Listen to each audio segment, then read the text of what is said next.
오늘부터 2026년도 사순절이 시작이 됩니다. 특별히 오늘을 우리가 제의 수요일이라고 부릅니다. 오늘 제의 수요일부터 시작해서 날짜로 보면 46일인데 주일 6개를 빼면 이제 40일 동안 우리가 사순절을 보내게 됩니다. 특별히 이 사순절이 시작되는 제의 수요일은 회개가 강조가 되는 날이기도 합니다. 죄가 무엇일까요? 죄란 무엇인가? 죄는 단순한 도덕적인 실수라기보다는 하나님의 영광을 거역하고 하나님의 성품에 어긋나는 타락과 그로 인한 행위다라고 존 칼빈이 말을 합니다. 윤리적으로 도덕적으로 우리가 범하는 것들 단순히 그것을 죄라고 하기보다는 근본적으로 들어가 보면 하나님의 영광을 가리우는 것입니다. 그리고 하나님의 성품에 어긋나는 타락, 바로 그것이 죄입니다. 그리고 그로 인한 타락으로 인한 범죄 행위, 이게 바로 죄다라고 칼빈은 말을 합니다. 또 다른 의미로 보면 물론 첫 번째 그 죄의 의미를 다 포함하고 있는 거긴 하지만은 죄는 인간이 하나님 중심에서 벗어나 자기 중심적으로 살아가는 하나님 없는 상태를 말한다. 하나님 없이 살려는 인간의 부패성, 이게 죄다라는 것입니다. 하나님을 하나님으로 인정하지 않는 교만함, 이게 죄라는 거죠. 결국에는 이 죄가 우리 인간에게 아담의 죄를 통해 이제 들어오게 되는 거죠. 그래서 우리 인간은 죄를 범한 존재입니다. 죄를 범한 존재, 범죄한 인간이라고 할 수 있습니다. 이것도 우리가 너무나 잘 알고 있는 거지만은 원죄와 자범죄가 있다. 태어날 때부터 가지고 있는 타락한 본성, 원죄라고 하고 그 본성에서 나오는 구체적인 악행, 이걸 자범죄라고 하잖아요. 그러니까 우리 모두는 원죄와 자범죄를 다 가지고 있는 것입니다. 태어날 때부터 이미 우리는 죄 가운데서 태어나는 겁니다. 그래서 그 유아 세례를 통해서 우리가 그 죄 씻음이 유아들에게도 필요하다는 거죠. 아이들이 뭐 죄 짓는 게 뭐가 있겠어요? 저기 말하는 자범죄가 뭐가 있겠어요? 애가 뭐 그렇게 뭐 신경질적으로 운다고 그게 무슨 뭐 그렇게 큰 악행이겠습니까? 엄마 말 조금 안 듣는다고 베이비들이 뭐 그게 악행, 자범죄겠습니까? 그게 아니고 아담의 죄가 계속 우리 인간에게 유전되기 때문에 자범죄를 갖고 태어난 원죄를 갖고 태어난다는 거죠. 그 원죄와 자범죄를 통해서 인간은 전적으로 타락한 존재다라는 것입니다. 전적으로 타락했다. 전적으로 타락했다는 것은 인간 스스로 구원을 받을 수 없는 상태다라는 뜻입니다. 아담의 타락 이후 영혼과 육체의 모든 부분이 부패해서 스스로의 힘으로는 하나님을 찾거나 구원을 받을 수 없는 상태를 뜻합니다. 그래서 성경은 그렇게 말씀합니다. 모든 사람이 죄를 범했다라고 말을 하고 있습니다. 그 유아 세례 언급을 했지만은 그 유아들에게 세례를 베풀어서 어쨌든 하나님의 은총, 구원의 은총을 힘입게 하죠. 근데 유아들이 또 굉장히 저는 더운데 땀이 막 나네요. 그 유아들이 그 스스로 예수님이 구주라고 고백을 할 수 없잖아요. 그래서 유아들에게 왜 세례를 베푸냐? 유아들에게 세례를 베푸는 것이 옳지 않다라고 주장한 사람들이 좀 있었죠. 기독교 2000년 역사 속에. 지금도 혹시 여러분들이 그렇게 생각할런지 몰라요.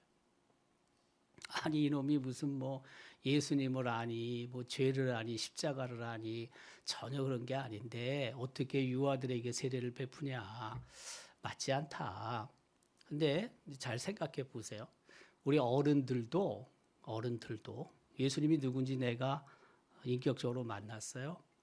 예수님이 구주라는 거 알아요. 유일한 구세주라는 것을 내가 고백을 해요.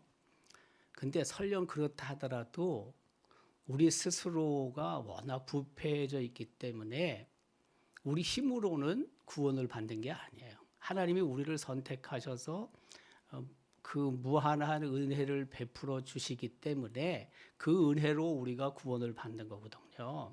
같은 개념이라는 거예요. 애가 고백을 못해서 예수님이 누군지 고백할 수 없지만 어른들도 선택하시고 은혜를 베푸셔서 구원을 얻게 하는 것처럼 똑같이 같은 개념이 적용될 수 있다는 거예요. 2000년 기독교 역사에 있어서 유아 세례를 베푸는 가장 중요한 이유 중에 하나는 뭐냐면 어른들도 하나님의 은혜가 없으면 구원을 받을 수 없어요. 똑같다는 거예요. 애들도 하나님의 구원이 우선이라는 거예요. 하나님이 선택하시고 하나님이 예정하시고 하나님이 뽑으셔서 하나님의 자녀로 삼으시는데 그 은혜를 하나님이 주시기 때문에 구원받는 거지.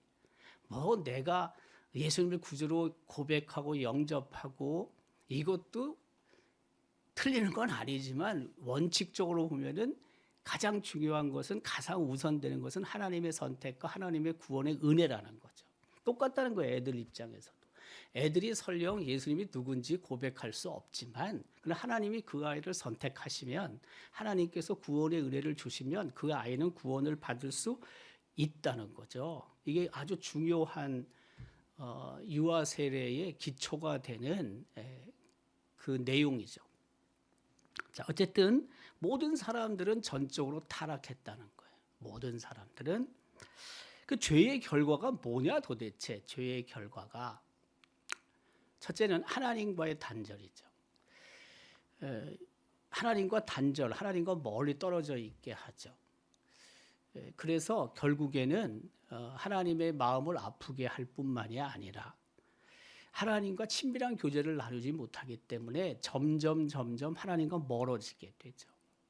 하나님과 멀어진다는 것은 결국에는 죽음을 의미하는 거예요.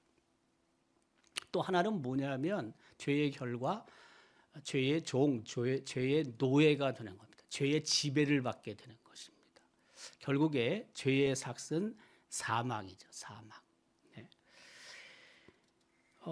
죄의 중요한 특징이 있는데 하나는 뭐냐면 반복성이에요. 반복성. 반복적으로 죄를 져요. 뭐 여러분들도 우리가 살아가면서 그걸 많이 느끼잖아요. 네. 내가 끊으려고 해도 단절하려고 해도 죄가 반복적으로 내 스스로 죄를 범하는 것을 우리들이 알잖아요.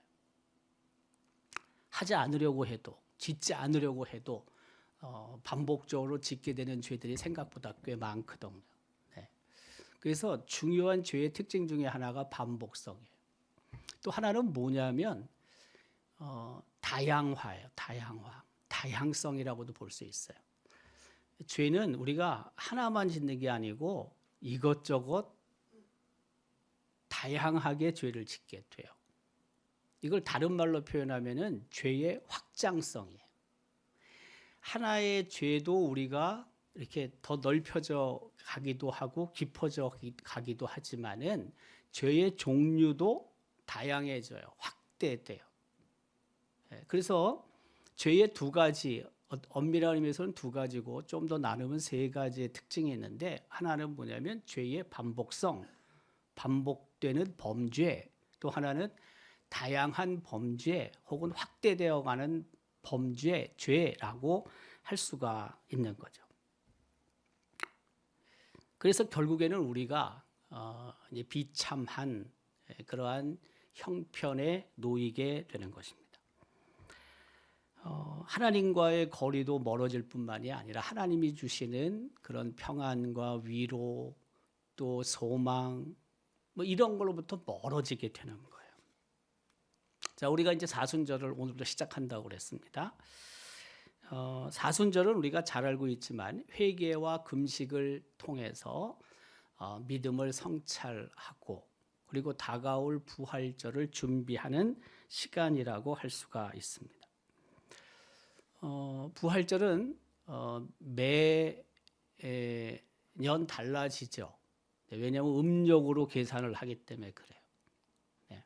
그래서 충분히 지난 주일 후 보름달이 처음 뜰 때, 충분히 지난 후 보름달이 뜨고 바로 그 다음 주일을 우리는 부활주일로 정하는 거거든요. 올해는 충분히 3월 20일입니다. 3월 20일. 그래서 3월 20일 지나서 보름달이 처음으로 뜨고 그 보름달이 뜬 다음 바로 이어지는 주일이 부활주일이에요. 부활주일. 그러니까 이 부활주일을 맞기 위해서 우리가 준비해야 된다는 거죠. 그 준비하는 것을 어떻게 하냐? 회개와 금식을 통해서 부활주일을 준비하는 것이 오랜 기독교 교회 역사가 갖고 있는 전통이었던 것입니다. 부활주일 전 주일 6개 주일이 있는데 그래서 우리는 사순절, 첫째 주일, 둘째 주일, 셋째 주일 이렇게 가게 되죠. 최한 40일의 기간을 의미합니다. 사순절 기간은 어쨌든 예수 그리스도의 순환, 또 예수 그리스도의 죽음을 기억하는 절기라고 할 수 있습니다. 또 예수 그리스도가 죽음을 이기고 승리하셨는데 이거 부활을 우리가 예수 그리스도의 부활을 합당한 자세로 맞이하기 위해서 당연히 준비해야 되는 거죠. 그 제의 수요일, 우리가 제의 수요일인데 제의 수요일로부터 이제 금식과 금육 고기를 안 먹는 거죠. 금식은 이제 식사를 우리가 전부 다 못할 수는 없지만 어쨌든 식사도 우리가 좀 줄이는 거죠. 절제하는 거죠. 이게 이제 시작이 된 게 교황 바오르 6세 때부터 확정이 됐다고 합니다. 제가 교황 바오르 6세가 도대체 언젠가 찾아봤더니 교황 바오르 6세는 262대 교황이라고 합니다. 1963년부터 1978년까지 교황으로 재직을 했는데 그 이전에도 회개와 금식을 통하여 사순절을 보내고 부활을 준비하는 게 당연히 있었을 것 같은데 제가 생각할 때는 어쨌든 교황 바오르 6세 때부터 있대요. 근데 어쨌든 우리가 금식하는 이유는 혹은 금육하는 이유는 다른 게 아니고 그 부활을 준비하고 또 예수 그리스도의 고난에 우리가 동참하고 이걸 통해서 우리가 사랑의 실천으로 나아가기 위한 하나의 과정이라고 할 수가 있습니다. 그래서 금식하고 금육을 통해서 우리 입장에서는 부활주의를 잘 맞이하고 그리고 흔히 말하는 경건과 절제의 삶을 살아가고 이제 그것을 통해서 그냥 그걸로 끝나는 게 아니고 그 회개에 합당한 열매를 우리가 드러내는 것. 여기까지 이제 연결이 되는 거죠.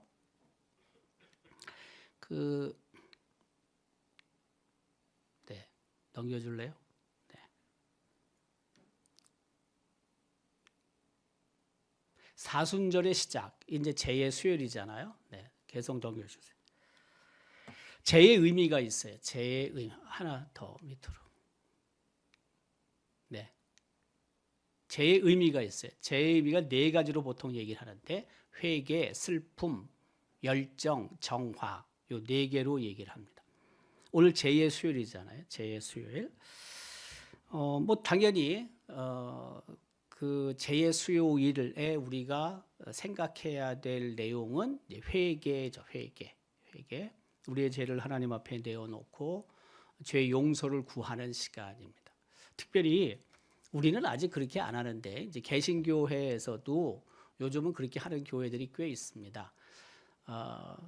그 재를 가지고 머리에 재를 올려놓든가. 근데 이거 머리에 올려놓으면 좀 예배다 마치고 처리가 곤란할 것 같은데 제가 생각할 때 그 쉬운 게 아닌데 우리가 세례를 베풀 때도 머리 위에 우리가 물을 뿌리는데 제가 어느 시점부터 물 뿌리는 것도 좀 또 줄였거든요. 많이 안 뿌리거든요. 예전에는 제가 물을 많이 갖다 부었거든요. 여기다.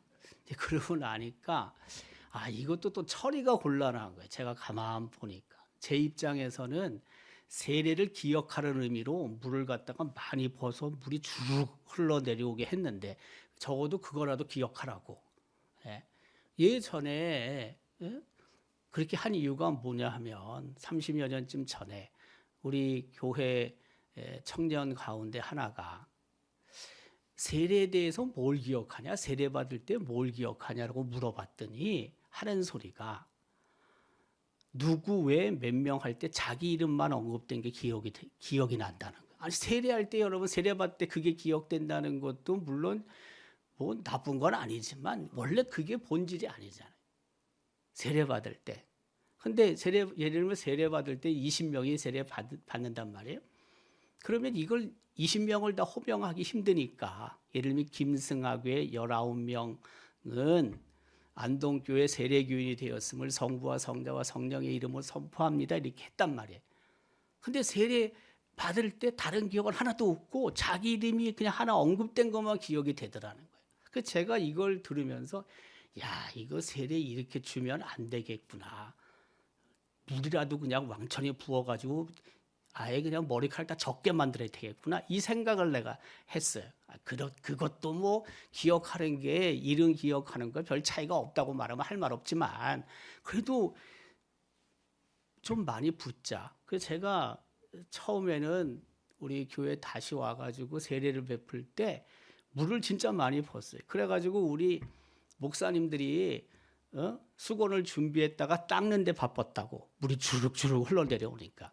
그래서 내가 이걸 또 보면서 이게 물을 너무 많이 또 부으니까 또 불편한 것도 좀 있구나. 그래서 요새는 또 아주 조금 제가 이렇게 뿌려요. 조금. 저도 여러 가지 생각이 많아요. 세례 베풀 때. 근데 이 제2의 수요일 날 어쨌든 특별한 예배를 드리면서 이마에 십자가, 재로 십자가를 그리든지 아니면 여기다가 재를 올려놓는다고 그래요. 근데 재를 머리 위에 올리는 건 아까 얘기대로 다 끝나고 나서 참 처치 곤란할 것 같아요. 제가 생각하기에. 아니 기억은 뭐 또렷할 수 있죠. 죄의 의미, 회개의 의미, 뭐 여기 지금 열정의 의미, 뭐 정화의 의미, 슬픔의 의미 이런 의미들에 대해서 제 수요일 날 갖게 되는 그런 어떤 느낌들 뭐 이런 것들이 보통하고 좀 다르겠다 생각도 드는데 이거 하는 거는 조금 그런 것 같아요. 제가 봤을 때 우리는 아직 한 번도 안 해봤지만 근데 이제 이마에다가 십자가를 그려요. 재로 십자가를 그린다고요. 이거는 좀 해요. 안 하질 않고 하는 교회들이 좀 있어요. 저도 오랜 전통을 가진 그런 장로 교인이라서 또 우리 교회가 오랜 역사를 갖고 있는 장로 교회라서 이걸 한번 해볼까 하다가도 매년 못해. 저도 안 하기도 하고. 네. 가톨릭 교회에서는 여전히 하지만 개신교에서도 많이 하는 데가 있긴 하지만 잘 못해요. 못하는데 어쨌든 제 수요일의 의미를 예배에 참석하고 분명하게 우리가 느끼고 경험할 필요는 또 있지요. 네. 그거에 대해서 그렇게 뭐 가톨릭적인 요소가 있다고 해가지고 뭐 하지 말자. 그것만도 제가 볼 땐 또 옳은 것도 아니라고 난 생각을 해요. 지난 주일 오후 찬양 예배 때 우리 어와나 헌신 예배할 때 제가 그랬잖아요. 좀 유연성이 필요하다. 유연성이. 예배의 순서라든지 혹은 또 예배의 방식이라든지 이런 것들의 유연성이 좀 필요하다. 너무 이게 고식적이고 전형적인 타입의 예배 형식만이 능사는 아니다. 저는 그런 생각이 들어요. 그래서 이제 그런 예배들을 주일 오전 예배로 가져오는 것들도 4번 할 때 1번 정도 가져오는 것도 충분히 우리가 고려할 필요가 있다. 네, 그거 무조건 아니다. 우리가 1부부터 4부까지 다양한 지금 예배를 주일에 드리고 있지만은 꼭 그렇게만 드려야 된다라고 주장하는 것도 제가 볼 때는 문제가 있다.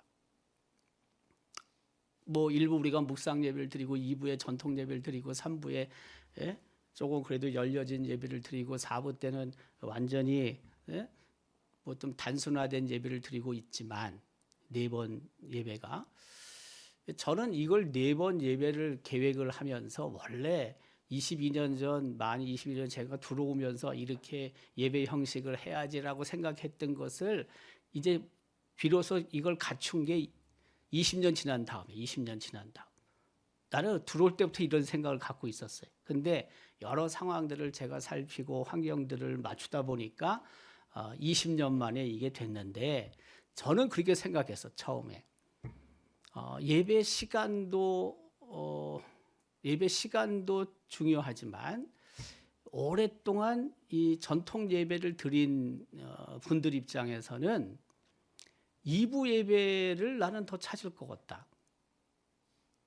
2부 예배를 평생 2부 예배로 드렸거든. 우리 지금 2부 예배는 우리 장로교 전통 예배 그냥 50년, 60년, 70년 동안 똑같은 예배 형식에 거의 다.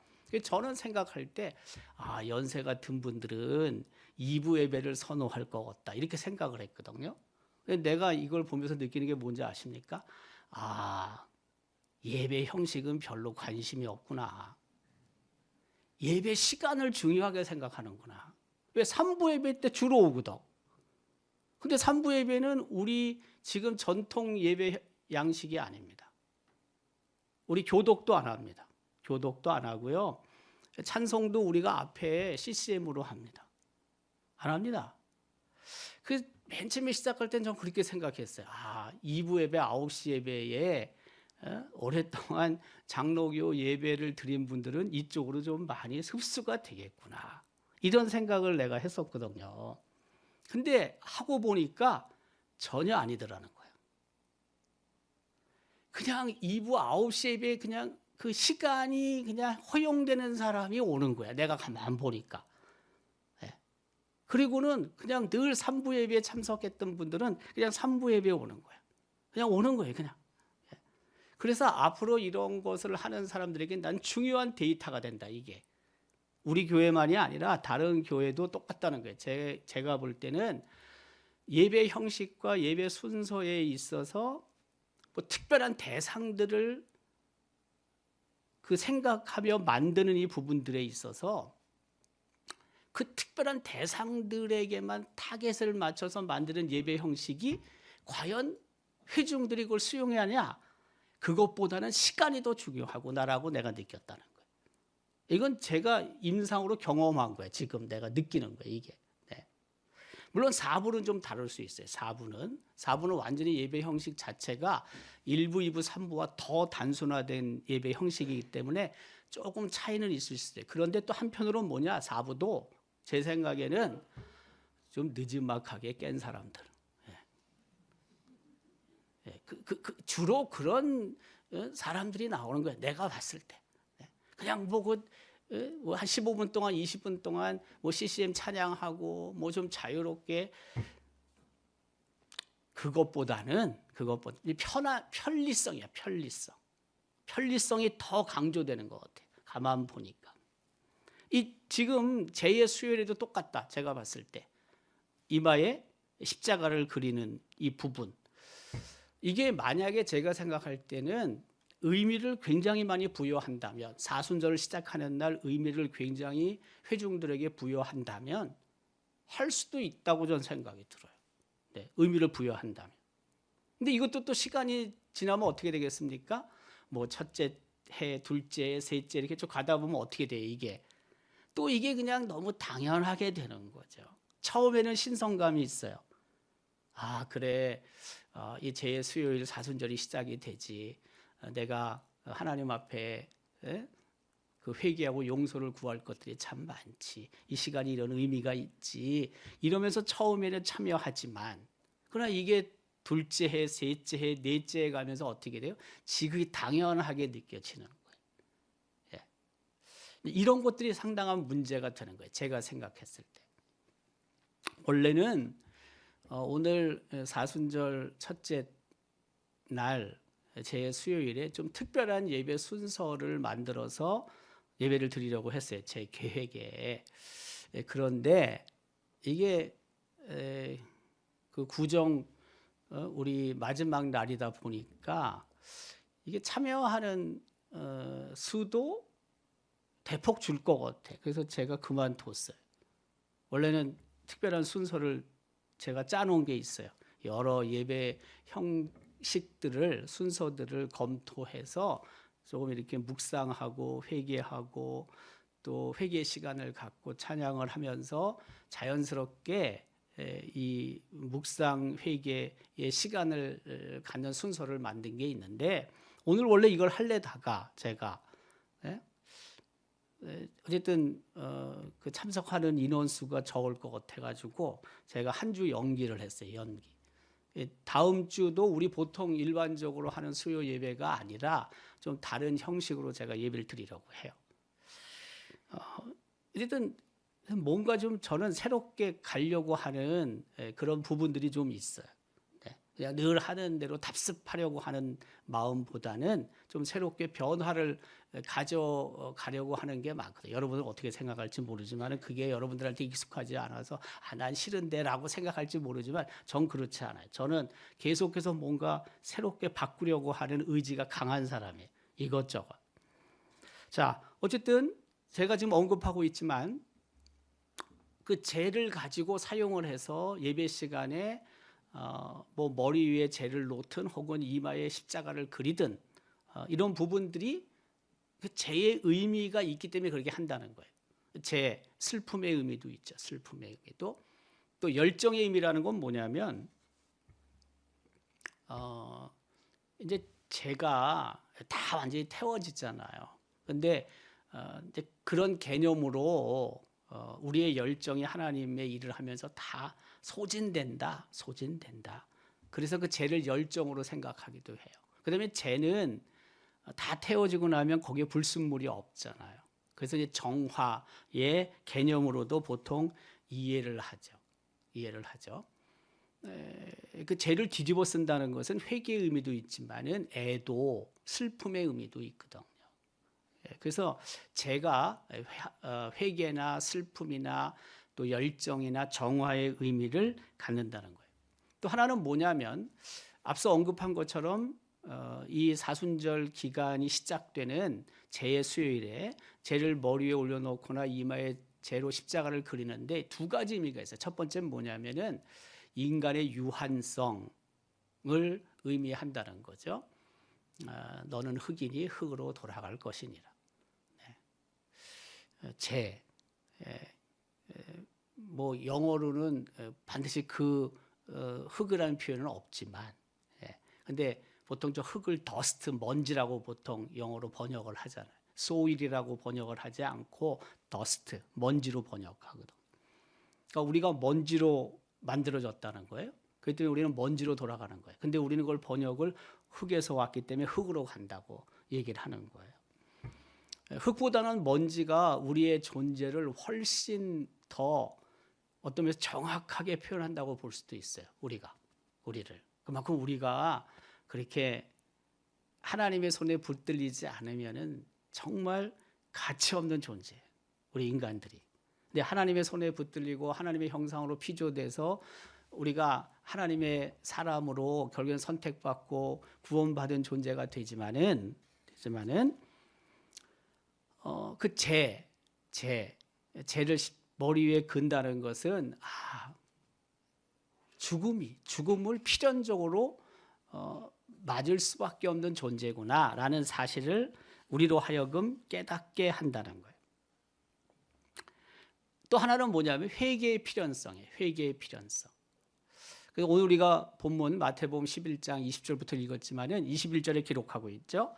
화 있을진저 고라시니 화 있을진저 벳세다야 너희에게 행한 모든 권능을 두로와 시돈에서 행하였다라면 그들이 벌써 베옷을 입고 제에 앉아 회개하였으리라고 예수님이 말씀하시잖아요. 하나님으로부터 예수님으로부터 큰 은혜를 받은 사람들은 더 하나님 앞에 나와 회개의 시간을 가져야 하는데 전혀 그렇지 않은 것을 예수님이 보시면서 저렇게 말씀하고 계시는 거잖아요.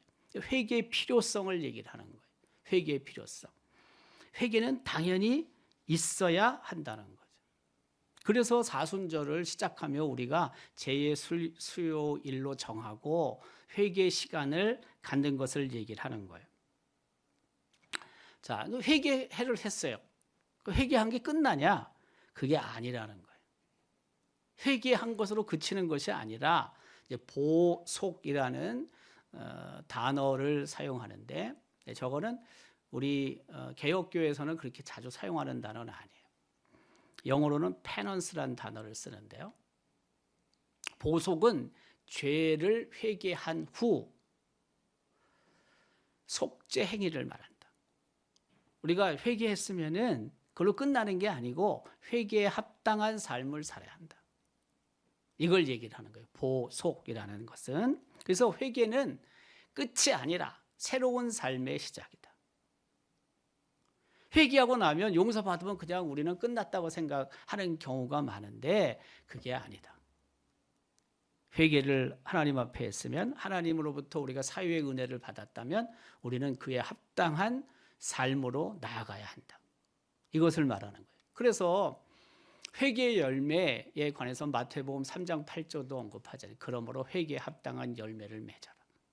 보속이라는 건 바로 그런 의미가 있다는 거예요. 근데 왜 보속이라는 의미가 왜 이렇게 사용이 잘 안 됐냐면